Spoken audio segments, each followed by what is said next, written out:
Sir, you're charged with especially aggravated kidnapping. You're also charged with aggravated assault, and you're charged with theft of a firearm worth less than $2,500. You're talking about stuff that is not You will bring the jury. Hello and welcome to the Court of Public Opinion. I am the Recovery Addict, and boy do I have a case for you today. Why is the dog chewing on this guy? I think they have got the wrong guy there. They got the wrong guy, and the dog was biting him. He roughing him up quite a bit. There's a lawsuit. 9 out of 10 judges prefer watching the Recovery Addict live stream in their courtroom. The fireworks are not done.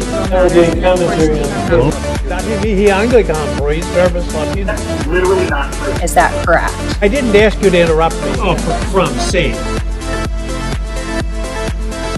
All right, welcome back to the Court of Public Opinion. I am the Recovery Addict. I'm going to blame Burger King on this one. I'm a little bit late, but is it my fault that it took 20 minutes after my food was supposed to be ready to have all the food ready? Yeah, it was still good. It was still good. I'm not like complaining, but Hello. welcome. Kimar, congratulations, first in chat. Congratulations, your promptness and punctuality has earned you a punishment. Everything IP-related worldwide is your responsibility. You've done it before, you'll do it again. And it's one more thing off my shoulders and onto yours. So good riddance. Did they have meat? Yes, they had the meat. And they even got my order correct. By orders, we're talking 3 meals, a whole bunch of value fries, because some kids only eat fries. And they got all the condiments right. It was perfect. I mean, I can't complain. It just took 20 minutes longer than they said it would.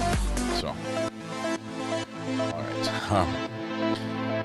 Kim and Water's Edge. All right, I absolutely love the opening music. I do as well. I'm sort of attached to it, quite literally with the cord and all. But Burger King onion rings are unmatched. Ooh, okay. Yes, we need to go to court. I'm sorry, we are just like a minute behind or so.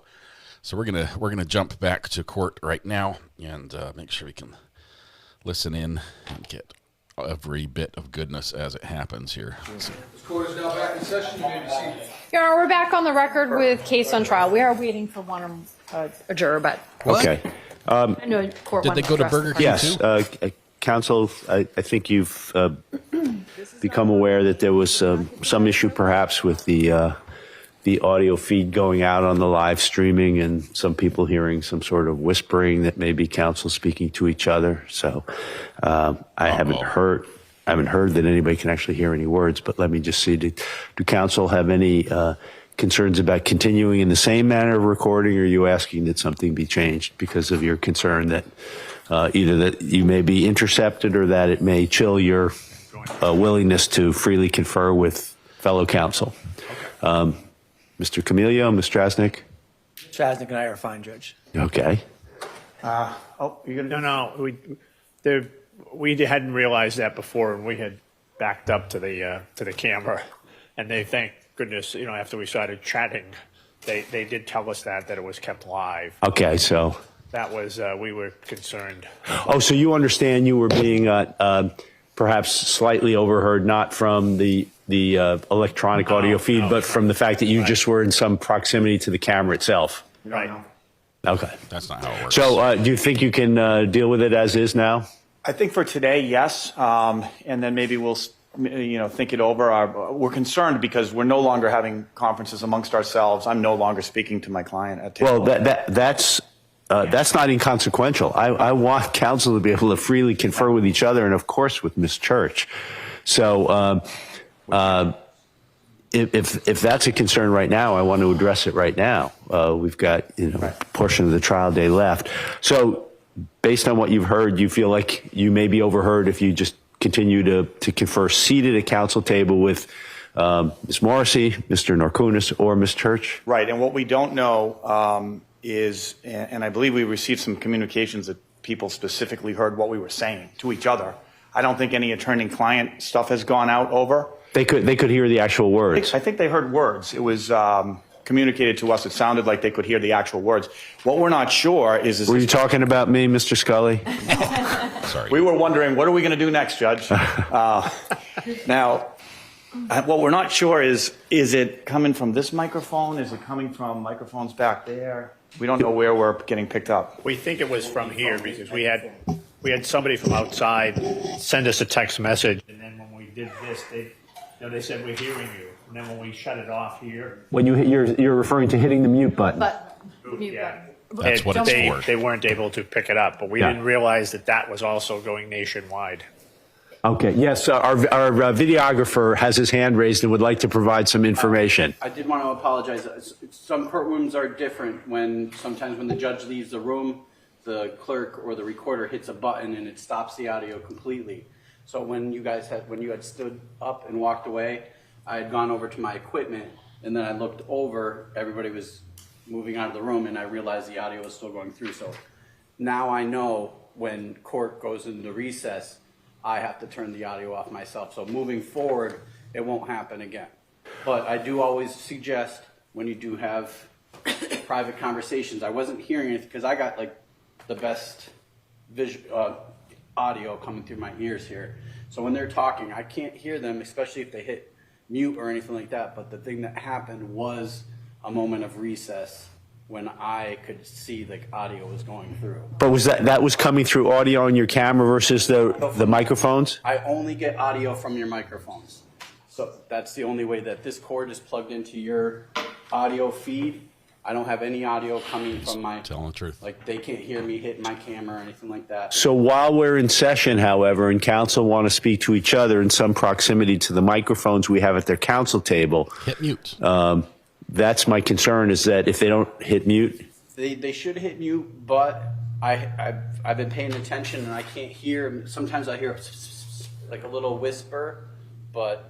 If that's all you can hear, does that mean that that's all anybody live streaming can hear? And usually the audio going out is a little bit less than What you can hear.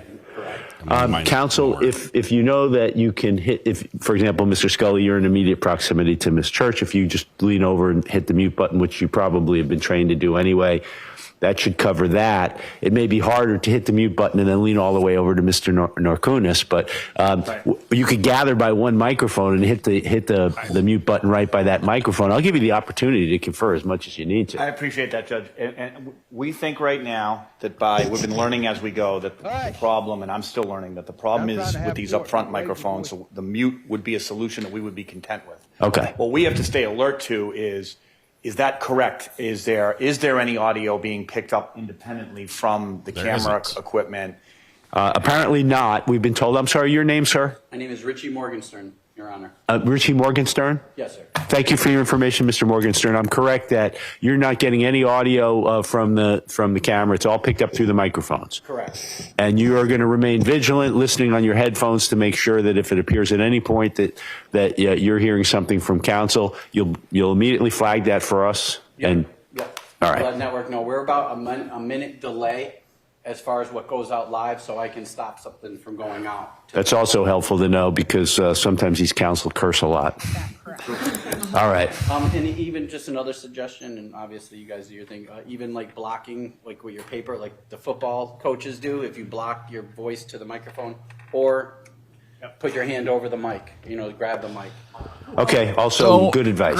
All right, so we content to continue? Content. The mic. Very good. We don't want the mics, Your Honor, we don't want the mics grabbed. Okay. Sorry, It's not that the interferes best. with FTR, so. All right, stay off of Miss Hart's mic, No, do not touch the microphones. or you'll deal with her. Just one really quick thing. I spoke Yeah. to defense counsel.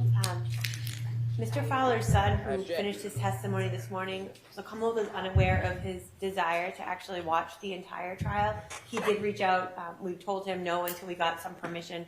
I spoken to defense counsel. There's no objection to him being removed from the sequestration order as long as it's okay with the court. It is. Thank you.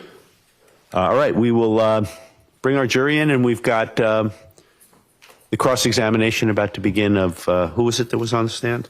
Sergeant Strong. Sergeant Strong. I can't believe And I am the going to camera ask, guy. before I do any questioning, to mark an exhibit, which is a thumb drive. I don't know if you want to do that now, Judge, or just when we get started. This is, you're going to have it, ask for it to be admitted? Yes, it's the thumb drive. It's the complete set of photos for the search warrant execution. Oh, all right, so it's photos in addition to what have already been marked? Correct. Mr. Camilio, this was your witness. Any objection to that? We can mark that right now. Okay. That cameraman missed an opportunity. Because these are very sensitive mics. They can pick up all the coughing across the entire courtroom. Remember in the beginning when we started 110 years ago? And I labeled it. We could replace the label. This is not Burger King. People do not get to have it their way. No. I did not get to have it my way today at Burger King. So I'll take that. Yes? I'm not a cat. Right? Yes. Quit grabbing the mic.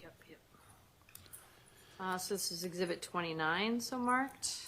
Thumb drive with all search warrant photographs. All right. Grand jury. You're not muted. Use the mute. Can I just say? Let me just put this out there for those of you who want to You're welcome. design your own audio system in a courtroom. A super cardioid mic. Welcome back.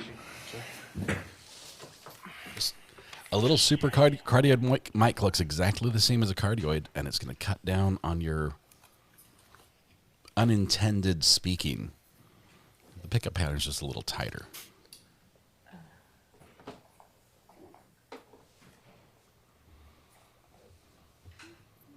But if you're a wanderer, it's worse for us.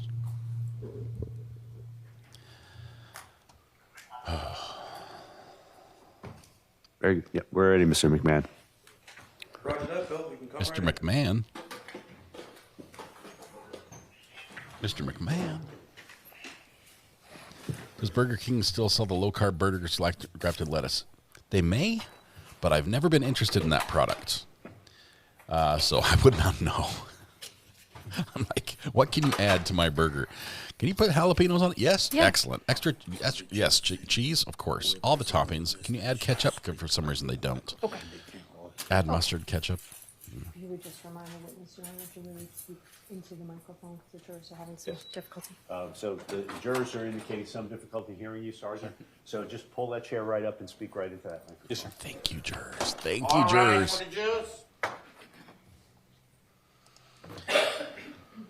I gotta have my carbs ready. Gotta have my carbs ready for endurance running. There was a cough there, by the way. I missed it. Hang on, we're gonna count that one. And another.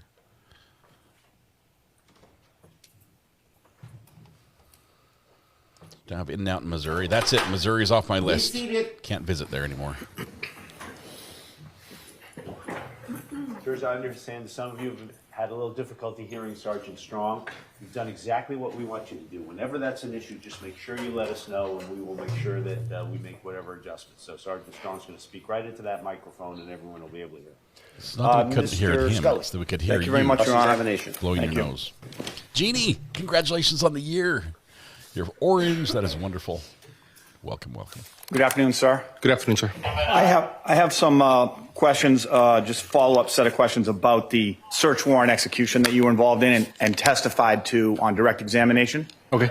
Okay. So first of all, the date of the search warrant execution, was that, do you recall that date?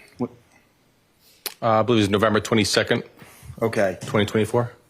Okay, and it was the, so you went to 108 Central Ave in Salisbury, right? Yes. Okay. Do you think the date could have been, well, the 14th of November, or do you think it was that late, the 28th? I don't recall exactly. Okay. All right. I'll come back to that. I bet it doesn't. And so when you go to execute that search warrant, you were one of a part of a team, is that right? Yes. Okay. And present in that team included Trooper Lewis Williams, right? Yes. For at least part of the search, right? Yes. And David Strong, correct? That's me, sir. Yes, sir. That's you, yep. That's John me, Lannon. sir. Yes. Gary Camo. Yes. There was Captain John Costa. Yes. Lieutenant Peter Sherber. Yes. Sergeant Michael Kerrigan. Yes. Okay. And were there more people than that, or does that sound like about the full crew? It was Trooper Cameron Ortiz. He's the one that authored the report. And Trooper Cameron Ortiz, right. Okay, great. Thank you for that. Now, so this team arrives and is there to work together to enter the premises, make a complete search, take items of interest, and also document the search with photographs or the like, right? Yes. Okay, and do you recall how long you were in the unit that was searched? I don't. Okay, would you estimate that the search took an hour, 2 hours, 3 hours? Yes, between an hour and 2 hours. Okay, and you had sufficient time to do the search, right? You were there long enough to get the job done. Yes. Okay. With the court's permission, I'd like to show Exhibit 29, which was marked during the break, thumb drive, including search warrant pictures. Yes, jurors, outside your presence, we had by agreement marked as Exhibit 29 a thumb drive that contains not just the photographs during the execution of this search warrant you've been hearing about that were introduced during the direct examination of Sergeant Strong, but all of the photographs that were taken during the execution of the warrant. And so, yes, you may pull those up if you wish and ask questions about them. Thank you very much, Your Honor. All right, photos incoming. They should appear on the screen. So the first photo, I'm going to go through some of these pretty quickly and then focus on a few, but this is the full set in order, and we're just going to click through them like a slideshow. Okay. So the first picture represents the exterior of the building with the number 108 on it, correct? Yes. And the next picture is actually the search warrant, which is photographed. It's brought to the location of the search to document that, okay, we have a search warrant and probably give it to anyone who might be there, right? Yes, sir. Okay. The next picture is an exterior photograph of a yellow hose, right? Yes. And the next one is a staircase going up, right? Yes. These photographs seem to be proceeding in somewhat of a sequential order as if you were walking into the unit and taking them as they go, right? Yes, sir. Next photograph is more of a close-up of that staircase, right? Yes. All right. Now, as you enter the unit, the first picture here is appears to be sort of that back room space. I call it the lava lamp. Is that correct? Yes, it is. And there are two photographs in a row of that space. And if we could just click forward one. Okay, that's the second picture that zooms out a little bit, right? Yes. Okay, and in that picture, you can see what looks like kind of a bed or something with pillows on it, right? Yes. I see electric. Did you come to learn later that this was an area that was used by Leroy Fowler in this case? I don't recall that. Okay.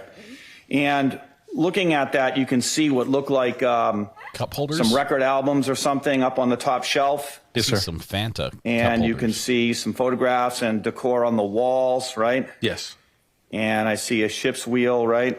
Yes. And I see some, looks like an ashtray and a lighter on the bed. Judge, in the interest of not objecting to every single photograph, I am going to object to Mr. Scully describing what can be seen in the photographs going forward for all of them. So I don't want to have to make that objection multiple times, but I am objecting to that. I will give a little leeway to point out a couple of obvious things if need be, but otherwise we don't. The photos speak for themselves. And so if there's no particular insight this trooper who was on scene can provide, I will sustain any such objections. Okay, so you look, thank you, Your Honor, and I'll try to keep it as tight as I can. He doesn't. So looking at that, I see two cans of what look like Fanta Orange. There they Do you? are. Yes. Okay, one is on the left, and it looks like it's in some kind of cup holder. Is that right? Yes. And one is on the right, and it looks like it's in some kind of cup holder. Is that right? Yes. All right, were those cans, both of those cans of Fanta Orange, taken as pieces of evidence? I did not take either of those. Okay. Do you know whether there's any liquid? Did you learn whether there was any liquid in either of those cans? Not that I'm aware of. Okay. Are you aware that a can of Fanta Orange was taken at some point during the execution of the search? Yes. Do you know whether it was one of these two, the one that was taken, or was it from maybe somewhere else? I do not know, sir. Okay. Maybe an officer was thirsty and grabbed it from the fridge, along with some lemon Now, pound cake. Just flipping back If you know, to the prior picture, there's a Clorox bleach bottle there, right? Yes, sir. And then going forward again, now two pictures showing this shows the interior of the house, right? Yes. And so the room we were just looking at would be basically behind the photographer and the kitchen and the living area is laid out in the foreground, right? Yes. And you can see some moving bins here on the left-hand side. Yes. And on the right-hand side, that is the in that little cutout area, that's a recycle bin for items, right? Or trash. Yes, the black bin in the island? Right. Yes. Okay. And going forward to the next picture, pretty much the same, right? Yes. And going forward to the next picture, pretty much the same, right? Yes, it's as if you turned right into the kitchen. Into the kitchen now. And in this picture, you see the pig on the wall that says, "Marry me, Leroy," with a question, right? Yes, in this picture. If you go forward, or maybe back to this one. Yeah. Okay. And then if you go forward again, there's some boxes and a box and a purse there, right? Treadmill. Judge, objection. I don't understand. Sustained unless it's questions about whether there was something they did or didn't take. Okay. Questions of that sort, Mr. Do you know what's in that? Was that box opened and searched? I don't recall. Okay. And there's a couple of, down on the right-hand side, there's a couple of, looks like containers. Do you see those? The white and the blue one? I do not. I see the two white containers on the ground. On the ground, yes. Yes, I see the three white containers. Do you know what kind of products those were? I do not. Were those taken as evidence? No. Okay, going forward. And going forward again. And going forward again. Okay. In this picture, there seem to be some bottles, spray bottles, could be cleaning equipment. Do you see that? Yes. Do you know what type of products those were? I do not. Were those taken as evidence? They were not. Okay, and what I mean by taken as evidence is things are collected that are of interest to the investigation, right? Yes. And then they're brought back to the state police, right? Yes. And they're processed as evidence and recorded as evidence, right? Correct. And then they may move through the crime lab for various stages of testing, which could be DNA testing, fingerprint testing, chemical type testing, right? Yes. And at each stage, it's sort of documented so you know where the item that's being tested really came from, right? Yes. All right, so none of those items went on that journey, so to speak. No, sir. Can we go to the next image, please? That looks like a close-up of those items. Next, please. And that looks like the back side of those. Next, please. Okay, here we have Fanta oranges, boxes down there. Do you know whether any of those were full or empty or what was in there? I do not. Were any of those taken? No, sir. Do you know what those two bottles of product are on the on what looks like a countertop of some type? A green bottle and a blue and black bottle. I do not. No, were those taken? No, sir. Okay, can we go to the next image? All right, now we're approaching the front room area, and there's a number of bicycles, right?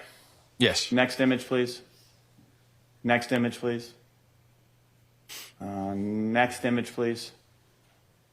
And now this is going into the bedroom up in the front of the house, is that right? Yes. Okay, next image, please. Okay. And in this image, there is, looks like some computer type equipment, at least a keyboard and an Apple computer, right? Yes. Do you know whether that was taken? No, sir. Okay. No, you don't know whether it was taken or no, it wasn't taken. They were not taken. Okay, and this shows the bedroom area, right? Yes. And the bed itself? Yes. Okay, next image. What was on the TV? And some medication, right? Yes. Next image. Next image. Next image. This shows into a bathroom area, right? Yes. Next image. Next image. Were these areas all searched as well as photographed? Yes. And there's some products in a cabinet there, right? Yes. Were those all looked at to your knowledge? I believe so, yes. And was any of it taken? No. Next image. Next image. Okay, and this is a trash bag with a little red stain under it of some sort, right? Yes. Was that taken or collected or swabbed? No. And you know what I mean by swabbed, right? Yes. Swabbed is where if there's an item such as a red stain, He said yes. it could be presumptively tested to maybe see if it meets some criteria, or a swab can be taken of it, collected, and sent back to the lab to see if you can determine what it is and what's in it, right? Yes. And that was not done with this particular stain, right? No. Was that bag opened and looked in, do you know? I don't recall. Next image. It's the same one. Next image. Next image. Okay, so this is the recycle or trash bin that was in the kitchen area that we had just seen briefly before, right? Yes. And this is the image you can see on the left-hand side, what looks like the Powerade bottle, and you instantly recognized that it had an orange liquid in it, right? Yes. And that drew that to your attention, right? Yes. And so as a result, next image. All right, well, the next image is outside. Is that right? That appears to be outside, yes. And these are more recycle and trash bins, right? Yes. Next image. Another view of this outside area, right? Yes. Next image. All right, now this image here has the island area inside the house, correct? It is, yes. And there's a cardboard box and there's a cup on it, right? Yes. That cup, it's kind of a bronze cup, of some copper cup. Yes. Was that taken? No. And then there's a picture of what is the Rain-X bottle. Is that right? Or not a picture, but it's depicted in there? Yes. And that was taken, right? It was. Okay. And that's where it was found, right? Yes. And adjacent to the left-hand side of that is some other bottles, at least one bottle. Do you know what that product was? Is it the orange bottle you're talking about? Yes. I do not know what it is, though. With a black kind of spray top to it, black and yellow. Yes. Was that taken? No. Okay, a question about this, the Rain-X bottle. It's there, right? So isn't the process when you do a search warrant like this to come in with your team and to look through the area, not disturb anything? Is that right? Yes. And then when you find things of note, isn't the process to take a picture and then also in its natural state like it is, and then also put down like a yellow placard with a number that says, okay, this is a piece of evidence, we'll call it number 1, and take a picture of it like that? I think that is probably the best procedure. We don't always do that. And then, but in doing that, the reason it's the best procedure is because then you know right where something is, right? Yes. When in its natural state, not moved, and there's a placard, a number given to it, right? Yes. And then when it goes back to the state police and further on to the crime lab, that number 1, so to speak, gets identified with that product, which now gets a new number, right? A Mass State Police number. Yes. And then that becomes, they can track where that goes through that number, right? Yes. So where that would have been helpful is, and that was not done in this case, right? No. Going back to the Fanta orange cans, one of the Fanta orange cans was taken and brought back to the lab, right? Yes. And so if that process has been followed, then there would have been a yellow placard placed next to the Fanta orange can that was a specific evidence piece you were going to take. Let's call it number 2. Then it would have been photographed, and we would know right where it was taken from, right? Yes. And that way we wouldn't have the confusion that we have about whether or not either of those 2 Fantas on the wall are the one that went back to the crime lab or not. I didn't take either of those Fantas, so I Right. can't answer that question. Right. Well, we'll just keep going. All right, so the next picture is a close-up of the Rain-X. Next picture. Okay, so that's the label, Rain-X de-icer. Next picture. again. And that's in the same spot, right? Yes. And then we go to the next picture, which appears to be some empty hard lemonade, a glass of wine, right? Next picture.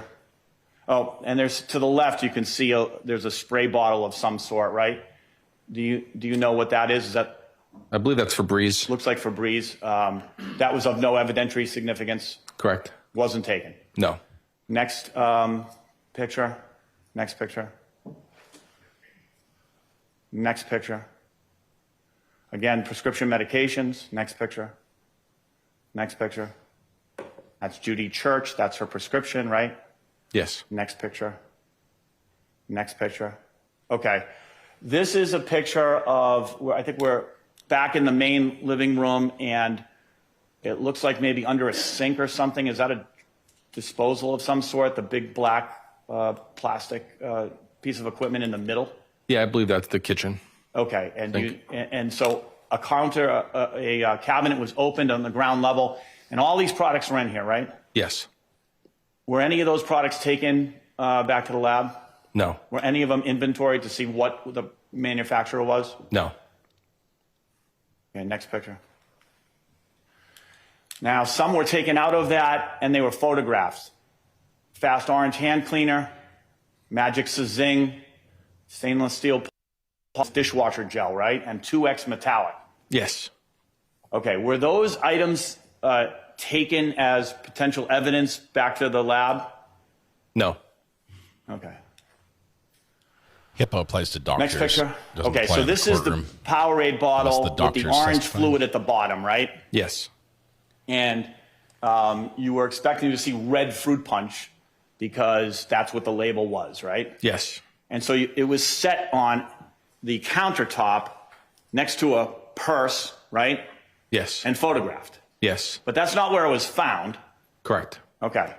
It was found in the barrel below. Yes. And the cap was on. Yes. Okay. Next picture. Next picture.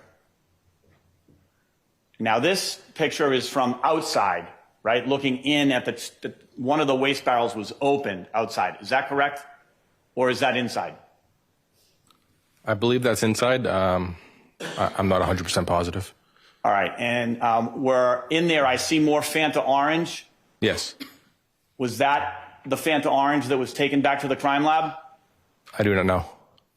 It looks like there's a second maybe Fanta Orange potentially back there. Is that a second can of Fanta Orange? I can see red and orange and green on it. Looks similar. Yeah, I'd agree that's probably a Fanta. Do you know whether that was the one that was taken back? I do not.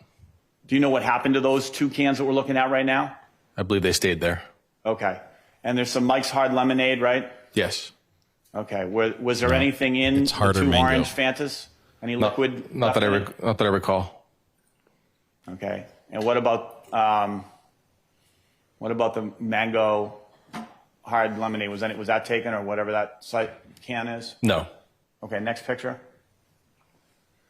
Out of focus. Next picture. Okay. This is clearly from the barrels outside, right? Yes. And next picture. And there is a shot of one of the barrels outside, and I see the hard mango, right? What's behind the pumpkin head ale? Are there more Fantas back there? I don't know. Was that looked through? Was that emptied and looked through to see what was in there?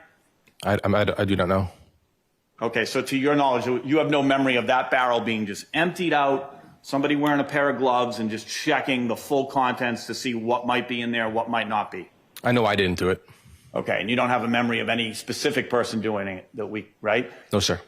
Okay. And adjacent to that is some cardboard box. Next picture. And you know whether that was ever emptied out to see what might or might not be on the bottom? I do not know. Next picture. It looks like they were entirely on a liquid diet. Okay, yep, that's a good one. Newspapers. Well, not blurry, I mean.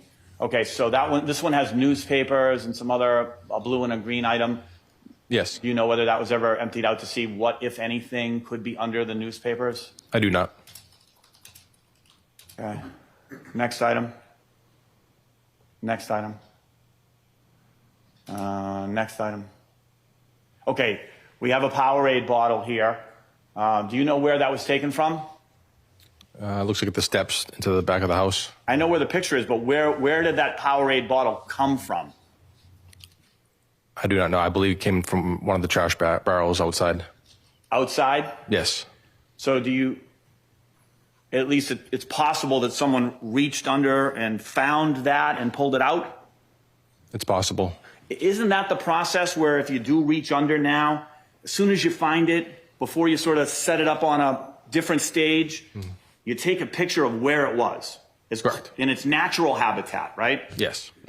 And then you put another little yellow cone or number system there and know, okay, this is number 4, right? Yes. And then we would know when it moves over here, you could bring the number 4 if you needed to and take another photograph if you felt you had to, and we would know this is from there, right? Okay, but we don't have the benefit of that, correct? Correct. All right, next picture. All right, now we have set up 2 Powerade bottles, 2 prescription meds, and some dishwasher gel, right? Yes. Was the dishwasher gel taken back to the crime lab as evidence? No. Okay, now we have 2 Powerade bottles. Both appear to have a little red substance in the bottom, liquid. Is that fair to say? Yes. Are either of those 2 bottles the same bottle that we saw before, or are they 2 totally different bottles? 2 totally different bottles. You know where those bottles came from? I do not. Okay, next picture. All right, here we have a black truck, right? Yes. And to the right is That'll what buff looks out. like some kind of a trailer, right? Yes. Do you know whether that trailer was opened and looked through? I don't believe so. Do you know whether the bed of that truck was looked through and all those items taken out? I do not know. Do you know whether the doors of the truck were opened? I do not. Do you know whether that truck belongs to Leroy Fowler? I do not. Next picture, please. Next picture, please. Okay. What is that? Appears to be a black bottle. Black. Cup. It almost looks like a Yeti mug. Yeah. Is it? It does look like a Yeti. Do you know whether there were any contents in that? I do not. I don't remember seeing this. Okay. Do you know, was that item taken? I don't believe so. Okay. And obviously, if it's not taken, it can't be tested, right? Correct. All right, next picture. All right, this. Well, is that the black Yeti mug we were just looking at? I never saw that black Yeti. Or what, is it fair to call that a Yeti? Yes. And what's in the bottom? Can you tell? Is that a liquid? Is it something? Objection, Judge. He didn't see it sustained. They can make the same determination. Okay.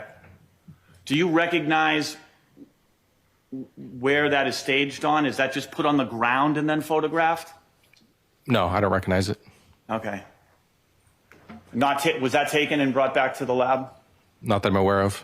Okay, next picture. Is that the same item? I believe so. Okay. Has that got some liquid in the bottom of it? It appears it does. Was that liquid ever preserved? I don't believe so. Next item. Okay, this is inside the truck, right? It appears it is. Next, were those items removed and sort of inventoried at all? If they were, I wasn't present. Okay, next item. It's the front seat of the truck, right? Yes. Do you know whether there's a center console there? Do you know whether that was opened? It looks like it could pop open. Do you know whether that was opened? I wasn't present for this. Oh, really? You weren't here when this part was? No. Were you inside? I must have been. I don't recall this. Okay, so if someone in the search warrant team was doing this, but you were, where were you? I must have been inside. Okay. Next picture. Okay, this is do you recognize this to be the white van? Judge, he's already said 5 times that he was not present for the search outside, so I don't know how we can continue to ask him these questions. Well, if he knows from having been on the scene whether you observed this and knows it was a van outside, he can say one way or another if you're able. Do you recognize that? I do not. All right, next question. Okay, next picture, please. And so that looks like the white van. Next picture, please. It's the white van. Next picture, please. More white Next picture, van. please. Okay, we're back inside, right? Yes. And there was the refrigerator now, looks like a mini fridge that was opened, right? Yes. And there's Fanta cans that look closed, right? Yes. And there's Sprite cans on the bottom, right? Yes. And I think we saw an earlier image that had that blue bag on top, and I think the Fanta boxes to the left, correct? Yes. Okay. And then there's 3 closed cans on top of the refrigerator, right? The top 2 shelves, it looks like. We'll call it the green. Above the Sprite. Oh. Are there Yes. cans there? Yes, sir. Do you know were those taken out? Do you know what those are? I do not know. I think Okay, the next mic's picture. harder mango. I think that's the last one. Okay. So,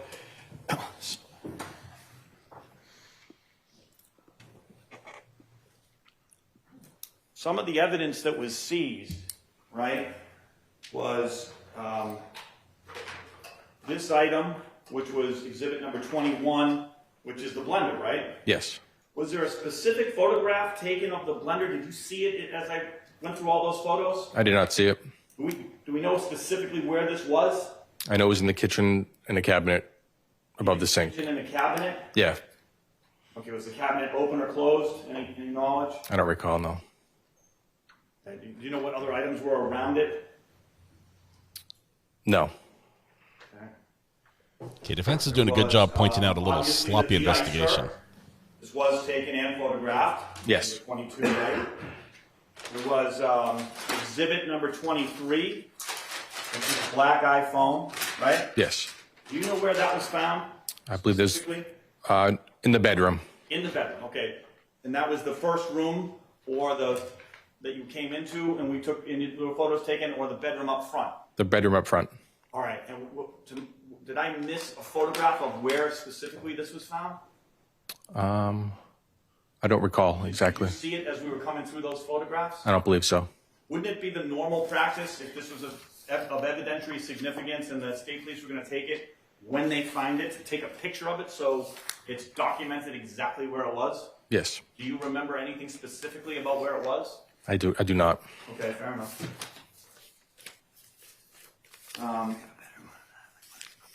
Exhibits 18 and 19 are both notebooks.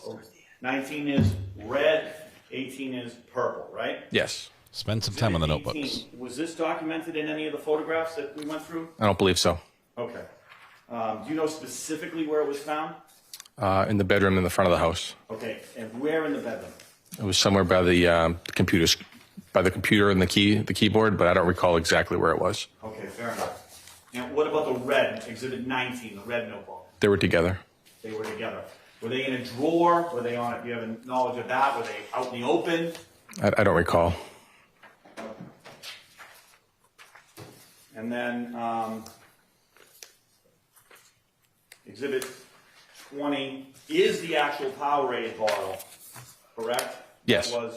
That was seized and photographed, taken out of the trash or recycle bin, put up on top. Originally had the orange liquid in it, right? Yes, sir. And it's sort of a hazy color right now, right? Right now it is, yes. Does that suggest that it's been through some laboratory processes that have now, maybe fingerprinting or the like? Yeah, I believe so. Okay, and that could change how it looks. Yeah, I believe so. It was clearer, Yes. more like this when you originally found it, right? This is exhibit 13, right? Yes, it was like that. Which one was this? Which Powerade was this one? I don't recall that one. Judge, that is the Powerade that I marked for identification during my opening Oh, that's statement. right. So that was a mock used in the openings. Oh, that's exhibit B. I read it as 13. Yeah, no, it's not. So it's for identity. When we give something a letter, jurors, rather than a number, it means it's marked for identification, which means it's not in evidence, but our record will reflect what the item is by letter number. Okay, thank you very much.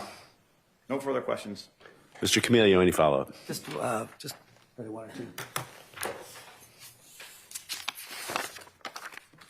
spreading garbage all around the courtroom. Someone's going to throw these bottles away, and then the case will be a mistrial because the evidence has gone missing. One more photograph. Mr. Askew, do you recognize that photograph? I do. And you recognize one of the items that's been previously submitted to evidence being in that photograph? Yes, a black iPhone. Stop it. It says the next exhibit, Judge. Any objection? No objection, Judge. Next exhibit. Exhibit 30, so am I. I take it no follow-up to that? No follow-up to that. Thank you very much, Your Honor. Thank you very much, Sergeant. You may step. Thank you, sir. Judge, could we be seen for 2 minutes? Yes. Bring up that exhibit before I Oh, lose it. yes. All right, they're going to step off. Yes, please.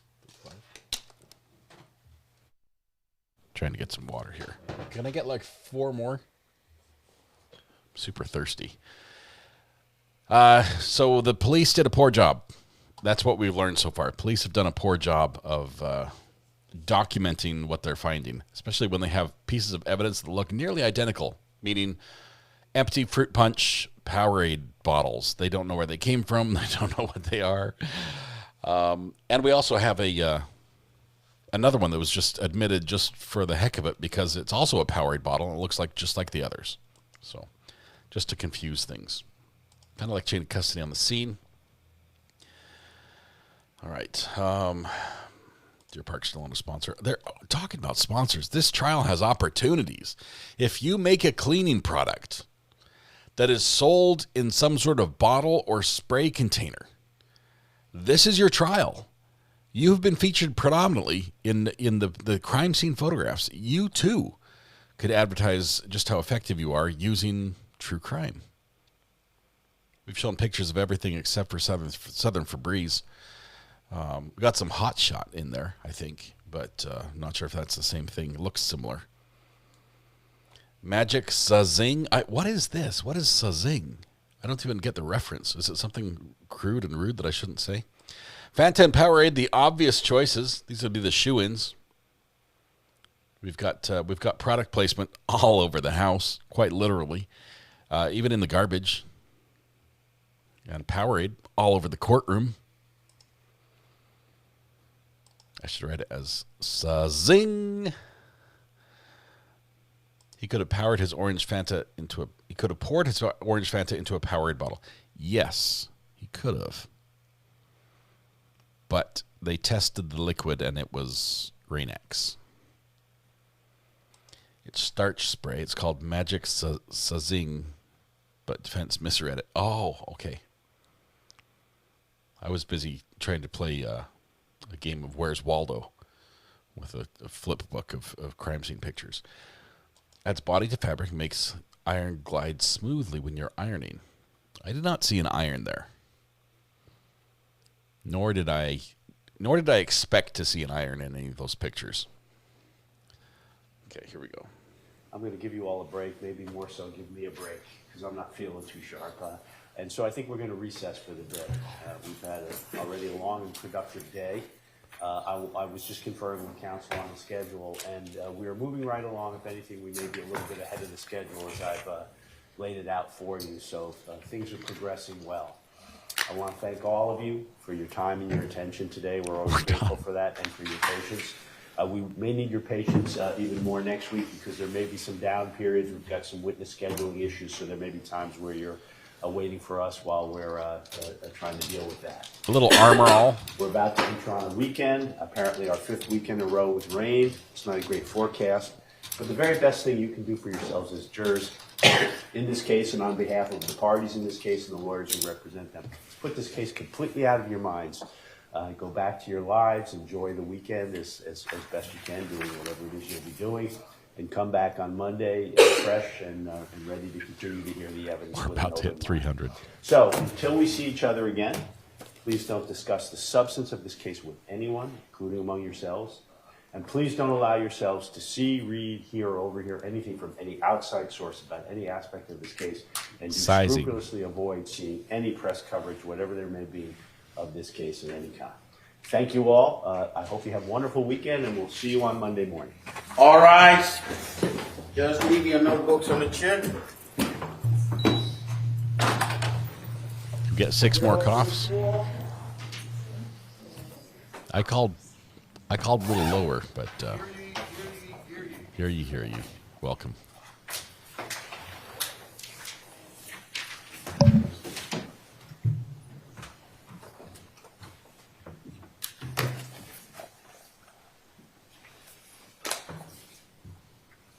We'll remain in session briefly.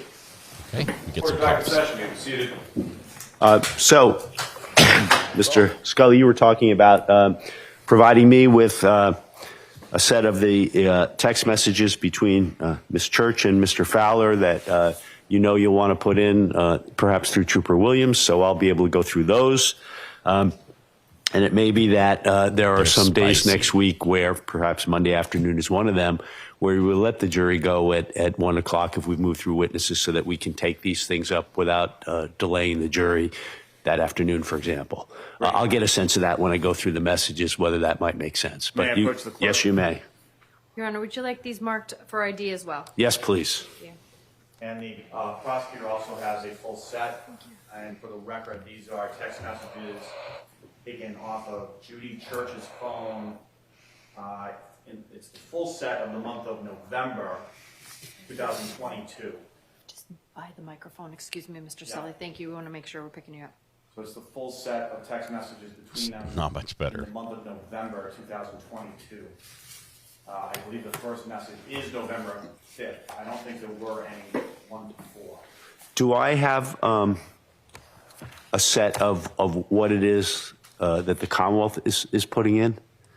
Judge, So this is the entire I'm not universe of text. I looked at what Mr. Scully gave us. I don't see anything in there that I would be looking to admit. I don't think any of it is admissible. It falls into sort of 3 very broad categories. The vast majority of it is sexually explicit. The defendant and Mr. Fowler discussing having sex with other people or porn related to those discussions. There are also a number of messages that the defendant wrote to Mr. Fowler after he had already gone off into the hospital, and he was obviously not responding to those because he was not at all coherent, or I don't think he has phone with him either. Because we found it in the house. He didn't take it to the hospital with him. So those are all post-date, the 911 call.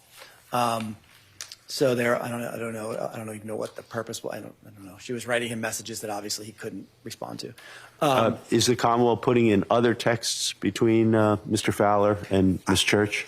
Not in that range, Judge. I don't expect that to happen right now. I expect that the text messages that we would be putting in are there are some text messages that Ms. Church sent to other people. One of which we discussed in the motion in limine, and which we provided to counsel. They were primarily with her and other people. There's the Tammy one that we've already discussed, and then there is one where she texts a friend where she says, "I want to, I'd like to sting somebody to death. I would like to poison somebody. I've already picked out the person that I want to poison." Okay, that's important. That's coming in. So that would be the main one, Judge. And none of those were with Mr. Fowler, so I don't see any completeness issues or anything like that. Okay.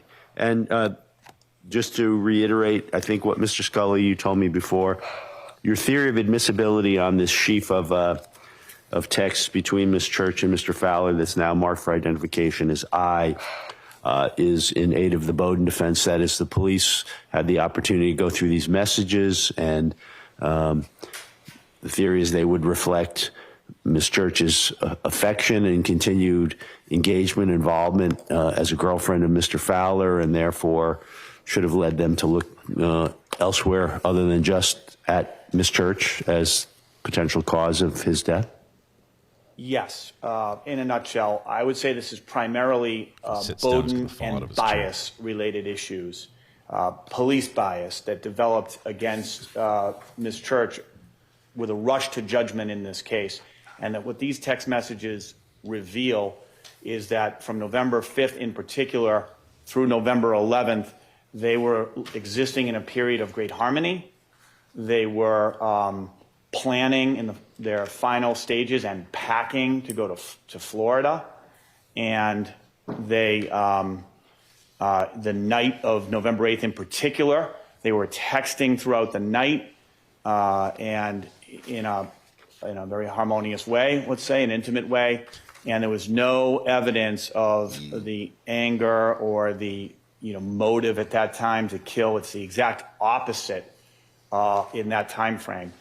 And as far as what happened to Leroy, which keeps echoing around quietly in the ether here, is if the Commonwealth's theory holds up that somehow somebody was able to slip into Leroy Fowler's drink an unnoticed, untasted substance, it could have been anywhere. It could have been anyone. And we don't even know that bottle of Powerade that the prosecutor held up the sample of and called it the murder weapon, we don't even know for sure that was what he was drinking or all he was drinking. We know it ended up in his trash. There's some assumptions we can make, but there are some assumptions that could point in other directions that have yet been really fully explored in this case. You're not raising a particular third-party culprit defense. No, I don't think we're going to get there. I don't either. At least I haven't heard anything to suggest that we would. Yeah, I think what happened to Leroy does remain a bit of a mystery, and that's why I framed this as a reasonable doubt case at the end of the day is, well, something happened to Leroy that's bad. There's a few potential options. The court knows what they are. And I do think that some may emerge as a little more juicy or possible than others, and we'll see what happens. But I don't have any reason to think we get to a third-party culprit stage and point the finger at someone. Well, what I understood from your opening and what I understood from our discussion earlier, where I was probing this particular issue of what the defense theory might be on why Mr. Fowler might intentionally ingest this substance, was essentially, as you told the jury, you may come to some belief or supposition about what might have happened, but it's not our job to explain that to you. The Commonwealth has a burden of proof. They have a theory, and we're going to show you there's real reasonable doubt about that theory. That's the gist of it, correct? That is right on. All right. Although we do, still want to explore. We have live witnesses and people with motive, people with bias, people that were having. Barbara Randall was in the exact opposite posture of Judy Church in November. Barbara had a falling out with Leroy. The text messages show Leroy breaking up with her. Right. She was irate at him at the same time that Judy was, in this, nice, warm, loving space with him. And, and he had just spent some time with her not long before that. And then there's some text messages out there that a few days before, I think looks like it's October or so, end of October, through the text message, he drank himself into some kind of blackout, ended up in Newburyport, didn't know where he was. He needed Barbara to pick up his motorcycle. He was asking her for help. She wouldn't do it. It's kind of a mess of text messages, but it appears that he had this foray completely somewhere else before sort of coming back to Judy's house and kind of settling in for okay, now I'm going to Florida. Well, I'm not sure one last fling what, if in the any, MA. of all that the jury will hear. That's what we'll be having these discussions, but you're at least giving me a sense of what's out there, which is all new to me. We view it as a very complex picture, right? It's a complex picture, and trying to give the jury a fair overview of what people were doing, what they were saying to each other, who had motive, who didn't have motive, who had opportunity, who else had opportunity. And what they may make of that is all under the umbrella of reasonable doubt, not specific third-party culprit. Mr. Camellia? Well, it sounds pretty third-party culprit to me, but I don't want to get in that. If the suggestion is Barbara Randall was a woman scored who had a motive to do this, that's very, as you put it, third-party culprit-y. But I don't think we're going to get there based on what I don't either. And I don't want to belabor that issue, Judge. I will. Ms. Strasnick is far more prepared and organized than I am. So we actually have for the court, and we've already provided them, and I say we, Ms. Strasnick, provided to defense sort of the universe of Judy Church text messages and notes on her iPhone that we may introduce to Trooper Williams. So I will, with the court's permission, provide them to the court so the court can take a look at those as well. And we'll mark those for ID as well. As Do you want to one mark draw- you want to mark the texts and the notes separately? Are they segregated there, Mr. Draper? They're with separate. Yes, Your Honor. So I can, with permission, I'll yes, mark the text as J and the notes as K. Got a lot of Perel in the courtroom. It's growing. And obviously, to the extent that things develop during the cross or with other witnesses, there might be additional ones, but those are the ones that we've sort of identified at this point. That's helpful for me to know and see. All right. And if I could just flag one issue, that I don't have a planned objection to the notes. They're long. I'm still looking at them. A lot of words, a lot of sentences. So we're still looking at those, but I don't have anything Use planned. your words. The area of biggest concern that I have relative to the text messages that are now being marked for identification is that a number of the participants are not witnesses or named people as potential witnesses. And so now we have this, among other potential objections, this conundrum that when Miss Maliki, I think that's her name, and when her name gets said, do any of these jurors know her? We don't know. There's like 3 of those witnesses. Cam Foley is one, who happens to be the defendant's sister, and there's another woman in there. These are correspondence in the text messages that the Commonwealth expects it'll be offering?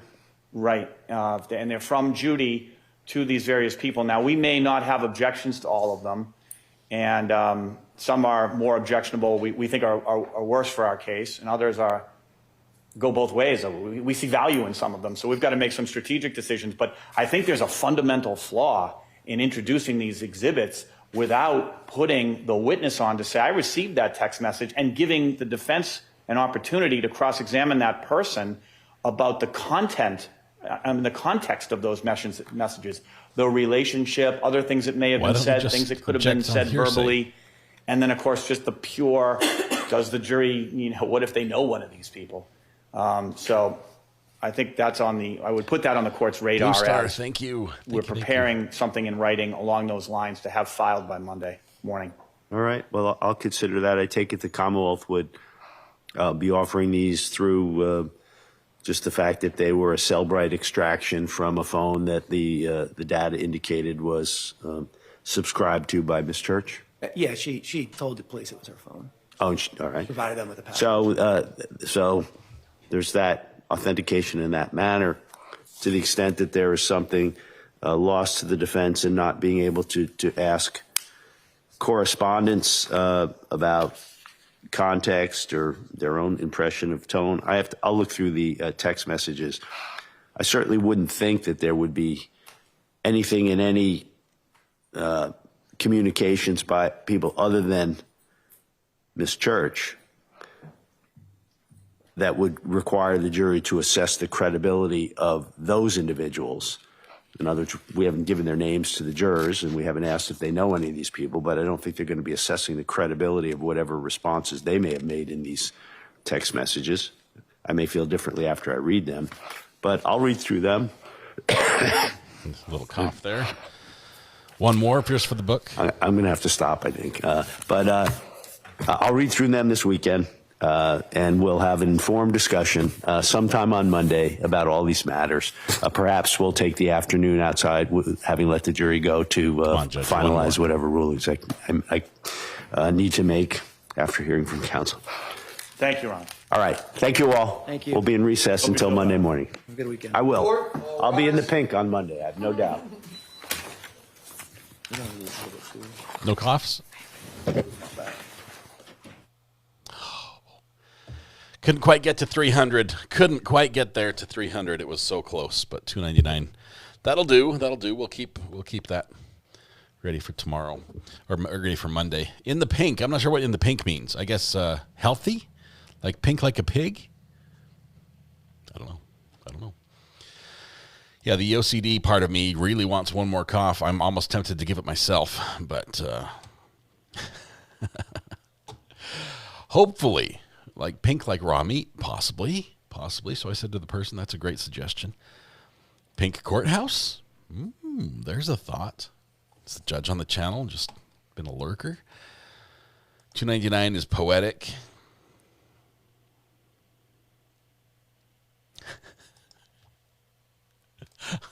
I'm not going that direction. You probably missed one or two. I probably did, honestly, but we'll leave it at $2.99 because honestly, we'll remember that better than anything else. So if I do forget what the count is over the weekend, it's he just wants to go watch March Madness.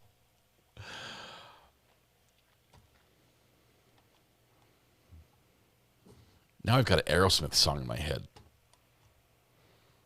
How many of you guys are singing Aerosmith right now?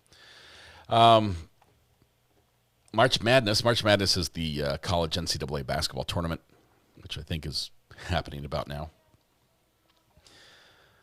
I think we're at 300 coughs. I believe so as well. I'm behind cough count. Spoiler alert. Sign back in and wait 5 seconds. Oh, they're done. They're done for the day. They're done.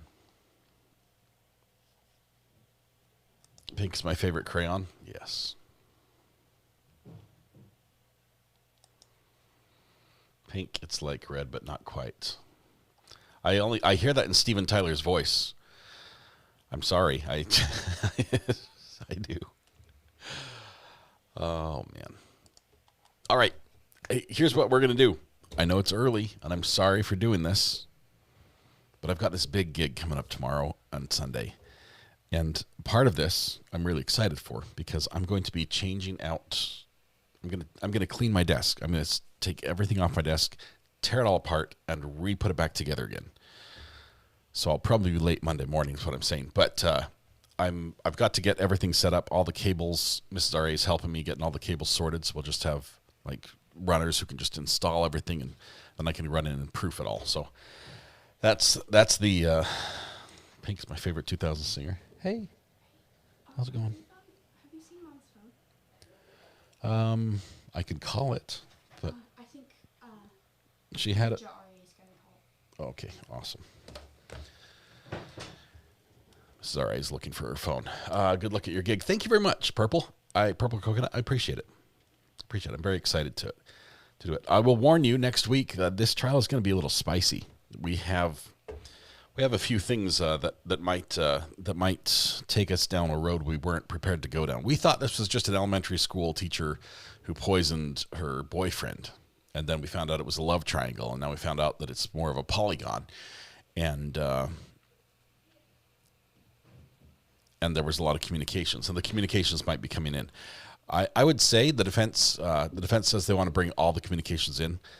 I think the problem that the state has in objecting to this is that their motive was the relationship. She was upset about the relationship.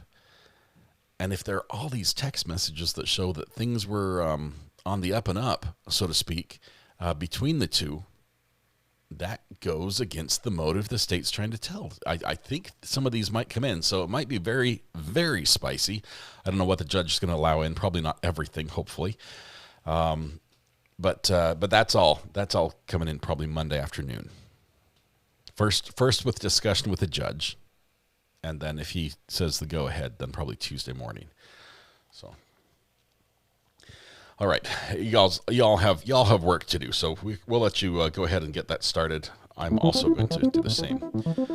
Josh is Chuck Norris. Yes. Late on Monday, we'll be shocked.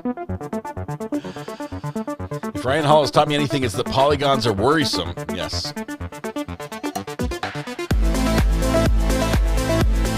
All right, tonight when you go home, please hug the people you love. Smile at someone, make their day just a little bit better. Please stay safe. We'll go live again Monday morning. You guys have an absolutely wonderful weekend. Do something amazing. Enjoy the good weather if you've got it. If not, watch someone else enjoy good weather on YouTube. I don't know what else to offer you other than that. So have some fun, make some friends, or catch up with some old ones. Hope you all have an absolutely wonderful weekend. I'll be singing to Ayden tomorrow. Happy birthday, Ayden. I think a 3 a.m. wake-up call is in order. I only say that because you have called me at 3 a.m. before. I'm pretty sure that was you, Ayden.